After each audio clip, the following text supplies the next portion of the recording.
কিনা বলুন। তার সঙ্গে কি নামাজ পড়া বন্ধ করে দেব? না না, নামাজ তো থাকতেই হবে।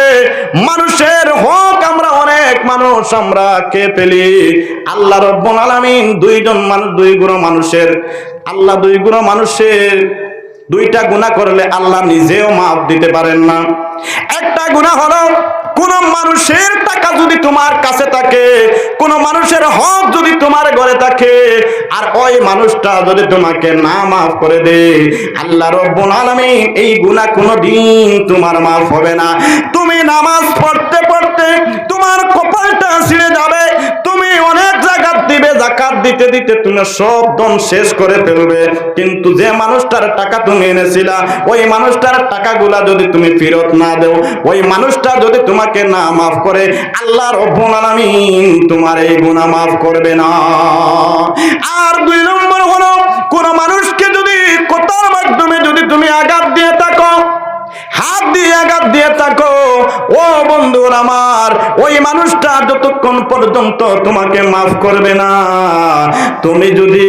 তুমি যদি 5 বার 6 বার 10 বার যদি হজ করে থাকো, তোমার গোষ্ঠী গাড়ার সব মানুষকে যদি তুমি হজ করিয়ে দেও, আর ওই মানুষটা যদি তোমার উপরে বেজার থাকে, তাহলে তোমার এই হজ, তোমার যাকাত, তোমার নামাজ কিছুই কাম দেবে না, যতক্ষণ পর্যন্ত ওই মানুষটা তোমাকে না মাফ করে দিবে। ও বন্ধুরা আমার, আব্দুর রহমান তো আল্লাহর ওলি হয়ে গেলেন। আমাদের ওলি হওয়ার দরকার আছে কিনা?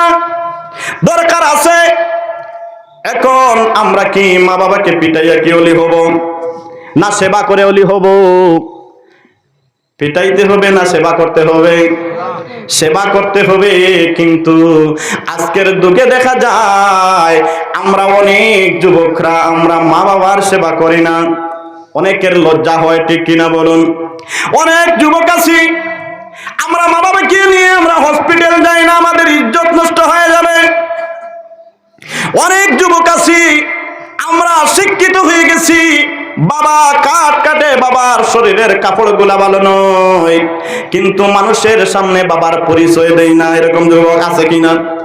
অনেক যুবক আছে হয়তো আমাদের গ্রামগঞ্জের মধ্যে কিছু কম, কিন্তু টাউন বন্দরের মধ্যে গেলে দেখা যায় বাবার বেশ পোশাক একরকম আর ছেলের বেশ পোশাক একরকম। অনেক ছেলে বাবার পরিচয় দিতে চায় না। ও বন্ধুগণ আমার, বাবার তো সেবা করেই না। ও বন্ধুগণ আমার, আল্লাহ রাব্বুল আলামিন বলেন, ওয়া কাযা রাব্বুকা আল্লা তা'বুদু ইল্লা ইয়্যাহু ওয়া বিল ওয়ালিদাইনি ইহসানা। বলেন সুবহানাল্লাহ। আল্লাহ রাব্বুল আলামিন বৃদ্ধ মা বাবার সেবা করার জন্য কোরআনে কারীমের মধ্যে বলে দিয়েছেন, ওয়া কাযা রাব্বুকা, তোমরা আমার ইবাদত করো, ওয়া কাযা রাব্বুকা আল্লা তা'বুদু ইল্লা ইয়্যাহু ওয়া বিল ওয়ালিদাইনি ইহসানা, তোমরা আমার ইবাদত করো আর আমার সঙ্গে তোমরা কাউকে শরীক করতে পারবে না। বলেন সুবহানাল্লাহ। আর তোমাদের মা বাবার তোমরা সেবা করো। ইম্মা ইয়াবলুগান্না ইনদাকাল কিবারা আহাদুহুমা আও কিলাহুমা ফালা তাকুল লাহুমা উফফিন ওয়া লা তানহারহুমা ওয়া কুল লাহুমা কাওলান কারীমা। বলেন সুবহানাল্লাহ। আল্লাহ বলে দিয়েছেন তোমাদের মা বাবা দুইজনের মধ্যে যদি একজন বা দুইজন যদি বার্ধক্য অবস্থায় পৌঁছে যায়, মানে বৃদ্ধ হয়ে যায়, বৃদ্ধ হওয়ার পরে মানুষের মিজাজটা একটু নরম হয় না, শক্ত হয়, মিজাজটা একটু গরম হয়, মানে সব কিছু ভালো লাগে না শরীরের কন্ডিশনের কারণে, ঠিক কিনা বলুন? এই সময়ের কথা আল্লাহ বলেন যে এই সময় তোমাদের মা বাবা হয়তো তোমাদেরকে কোনো কিছু কথা বলতে পারে। এই সময় তোমার মা যদি তোমাকে মারে, তোমার মা যদি অনেক কথা বলে ফেলে, এই সময় তুমি তোমার মায়ের শানে, বাবার শানে উফ শব্দ ব্যবহার করতে পারবা না। বলেন সুবহানাল্লাহ। ও বন্ধুরা আমার, দেখেন মা বাবা কত দামি। আল্লাহ রাব্বুল আলামিন অন্য আয়াতের মধ্যে বলে দিয়েছেন, ওয়া'বুদুল্লাহা ওয়া লা তুশরিকু বিহি শাইআও ওয়া বিল ওয়ালিদাইনি ইহসানা। বলেন সুবহানাল্লাহ। ওয়া'বুদুল্লাহ, আমার ইবাদত করো, ওয়ালা তুশরিকু বিহি শাইআ, আমার সঙ্গে কাউকে শরীক করবে না। বলেন সুবহানাল্লাহ। আমার সঙ্গে কাউকে শরীক করতে পারবে না। আর তোমরা তোমাদের মা বাবার সেবা করো। বলেন সুবহানাল্লাহ। ও বন্ধুগণ আমার, অনেক মানুষ জাহান্নামে যাবে মা বাবার বদদুয়ার কারণে। কিসের কারণে? মা বাবার বদদুয়ার কারণে মানুষ জাহান্নামী হয়ে যাবে। বন্ধুগণ আমার, হযরত মুহাম্মদুর রাসূলুল্লাহ সাল্লাল্লাহু আলাইহি ওয়াসাল্লাম একবার এক রাস্তা দিয়ে হাঁটতেছেন, সঙ্গে ছিলেন আবু যহর গিফারি। বলেন সুবহানাল্লাহ। আবু যহর গিফারির সঙ্গে দেখেন একটা কবরের মধ্যে ধোঁয়া উঠতেছে, আগুন জ্বলতেছে। নবীজির একটা নীতি ছিল, যে কোনো মানুষ যে কোনো জায়গায় বা যে কোনো অসুবিধা দেখলে যতক্ষণ পর্যন্ত এই অসুবিধা নবীজি সুবিধা না করছেন নবীজি যাইতেন না। বলেন সুবহানাল্লাহ। এখানের মধ্যে একটা বিপদ দেখা গেল, একটা কবরের মধ্যে আগুন জ্বলতেছে, দাও দাও করে আগুন জ্বলতেছে, ধোঁয়া উঠতেছে। নবীজি অবাক হয়ে গেলেন, আহারে ব্যাপারটা কি, কেন এই কবরের মধ্যে আগুন জ্বলে? আবু যহর গিফারিকে ডাক দেয়া বলেন, আবু যহর, আমি বুঝতে পেরেছি এই কবরওয়ালার বাড়ির মধ্যে এই কবরওয়ালা হয়তো মারাত্মক কোনো ঘটনা করে ফেলেছে। এই ঘটনার কারণে তার কবরের মধ্যে আগুন জ্বলতেছে। আবু যহর, তুমি এই যে বাড়িগুনা দেখা যাচ্ছে, বাড়িগুনার মধ্যে তুমি তালাশ করো ওই কবরওয়ালার বাড়ি কোনটা, তুমি তালাশ করো। হযরত আবু যহর গিফারি একটা বাড়ির মধ্যে চলে গেলেন, গিয়ে জিজ্ঞাসা করলেন, চাচা গো, একজন বৃদ্ধ মানুষকে পেয়ে জিজ্ঞাসা করলেন, চাচা গো, এই যে আপনার আর মজারখানার মধ্যে যে একটা কবরের মধ্যে আগুন জ্বলতেছে? বলে হ্যাঁ। বলে কতদিন থেকে জ্বলতেছে? ওই বৃদ্ধ মানুষটা ডাক দিয়া বলল, আজকে 6 মাস হয়ে গেছে আগুন জ্বলতেছে। কয় মাস? 6 মাস হয়ে গেছে। আবু যহর গিফারি বললেন, ওই কবরওয়ালার বাড়িটা কোথায়? ওই বৃদ্ধ মানুষ দেখিয়ে দিলেন, এই যে বাড়ি দেখতেছো, এই বাড়ির মধ্যে একটা কুড়ে ঘর আছে। ধনী বাড়ির মধ্যে কিছু গরিব মানুষ থাকে কিনা? থাকে। ও বন্ধুরা আমার, বললেন যে এই ঘরের মধ্যে একটা মহিলা আছে, ওই মহিলার ছেলে বৃদ্ধ মহিলা, তুমি যাও গিয়ে ওই মহিলাকে জিজ্ঞাসা করো। হযরতে আবু যহর গিফারি চলে আসলেন ওই মহিলার কাছে। এসে দেখেন মহিলা রৌদ্রের মধ্যে বসে আছেন।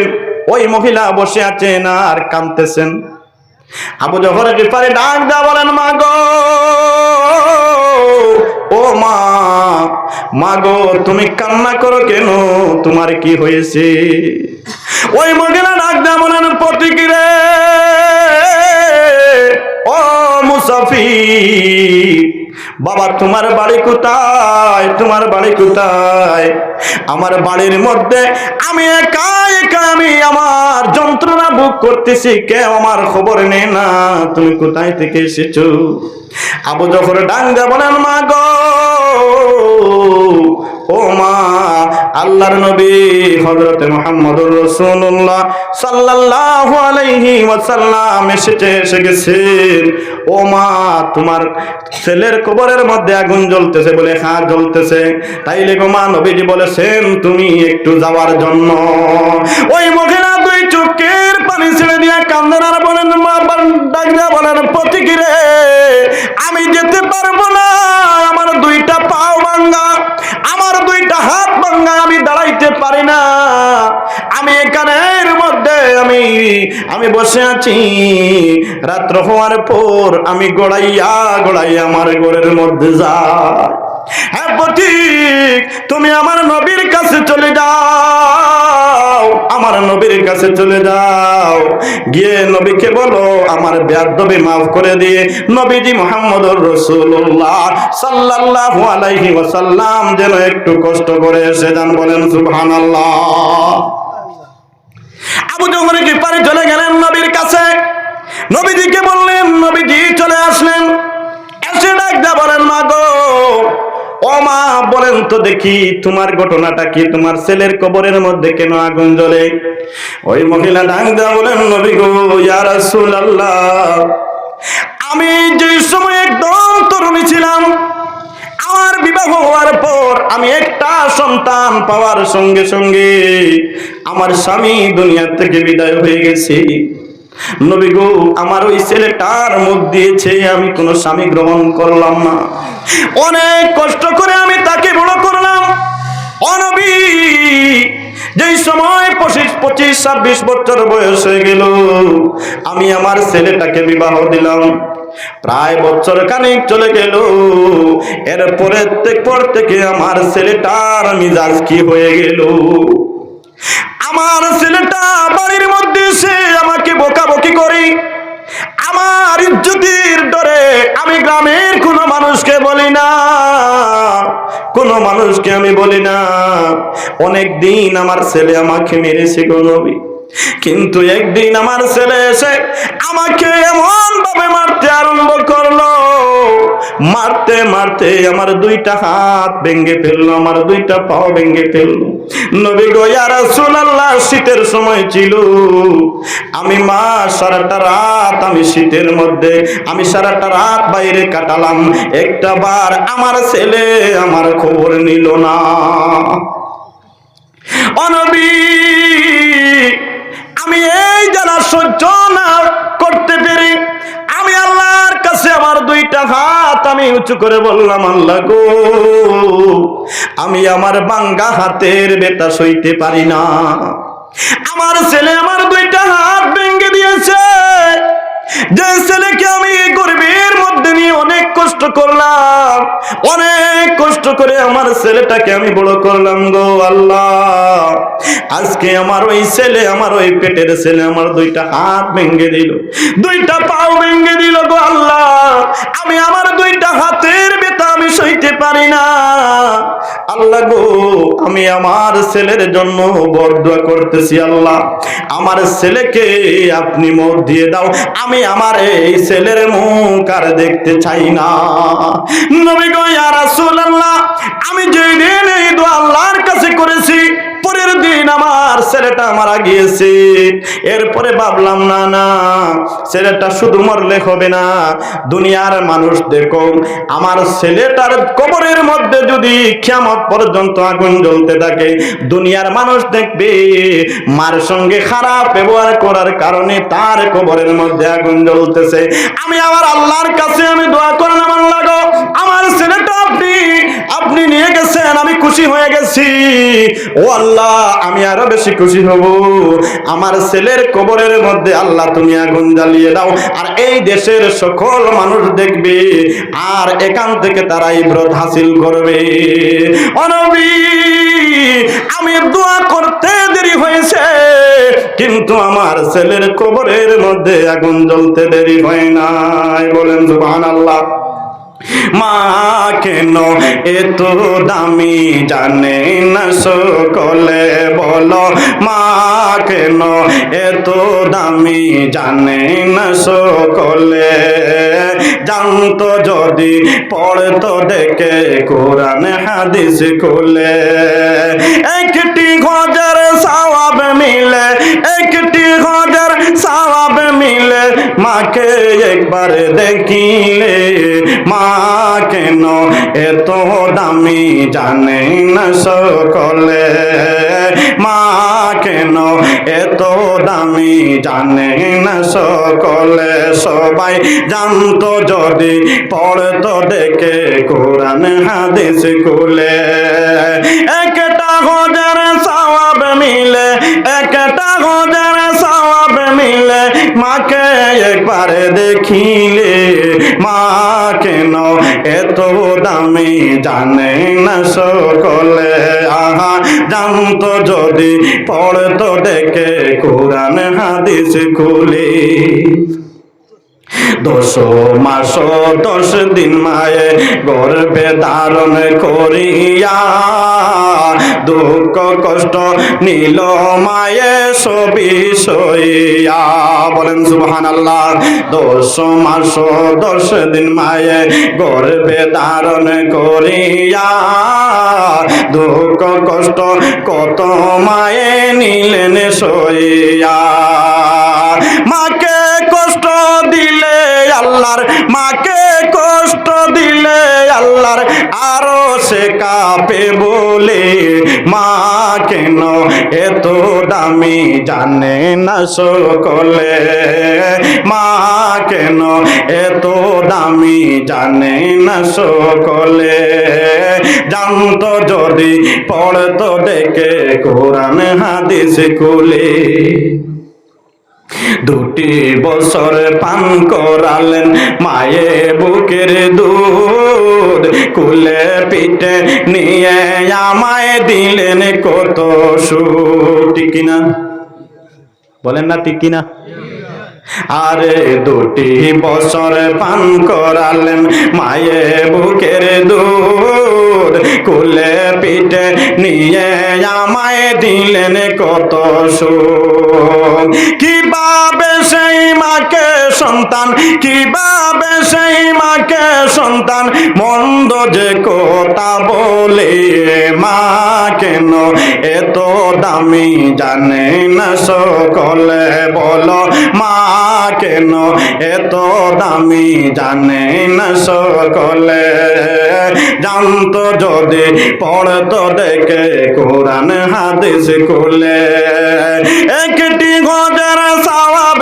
মিলে একটি গজের সওয়াব মিলে মাকে একবার দেখিলে মা কেন এত দামি জানে না সকলে মা কেন এত দামি জানে না সকলে জানতো যদি পড়তো দেখে কোরআন হাদিস খুলে বলেন সুবহানাল্লাহ ও বন্ধুরা আমার শেষ হলো হযরত মুহাম্মদুর রাসূলুল্লাহ সাল্লাল্লাহু আলাইহি ওয়াসাল্লাম জিজ্ঞাসা করলেন মা গো ও মা তুমি কি তোমার ছেলেকে maaf করতে চাও ওই মহিলা বলেন না না ইয়া রাসূলুল্লাহ আমার ছেলেকে আমি maaf করতে চাই না নবীজি বললেন মা গো তাইলে কি শুনো তোমার ছেলের মুখের কথা কি শুনতে চাও বলে হ্যাঁ শুনতে চাই ও বন্ধুগণ আমার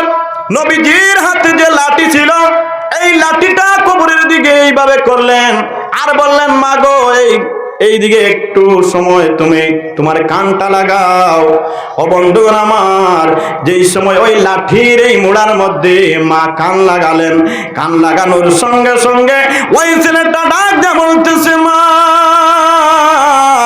ও মা